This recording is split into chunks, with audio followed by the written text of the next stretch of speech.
Campus দখলের যে রাজনীতি ছিল সেগুলোকে পুরোপুরি বিলুপ্ত ঘোষণা করেছে বাংলাদেশ জাতীয়তাবাদী ছাত্রদল। সকল ছাত্র সংগঠনের মানবাধিকার রক্ষায় এবং নতুন ধারার ছাত্র রাজনীতি প্রণয়নে ঢাকা বিশ্ববিদ্যালয়ের ছাত্রদল নিরলস প্রচেষ্টা অব্যাহত রেখেছে। আমরা বিগত সময়ের গতানুগতিক ধারার ছাত্র রাজনীতিকে এক পাশে রেখে আমরা ঢাকা বিশ্ববিদ্যালয় হল পর্যায়ে এবং ক্যাম্পাসে সত্যিকার অর্থেই একটি নতুন ধারার ছাত্র রাজনীতি প্রণয়ন করেছি। বিগত 4 মাসে এই ছাত্রদল দ্বারা ঢাকা বিশ্ববিদ্যালয় ক্যাম্পাসে সামান্যতম কোনো অনাকাঙ্ক্ষিত কোনো ঘটনা ঘটেনি।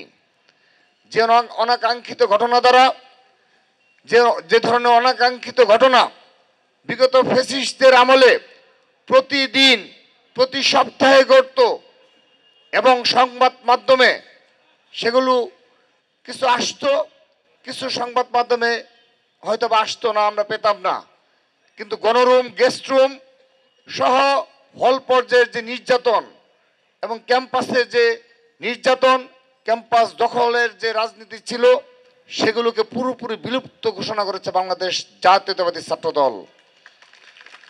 সংগ্রামী উপস্থিতি, সেই বাস্তবতায় ঢাকা বিশ্ববিদ্যালয়ের ছাত্রদল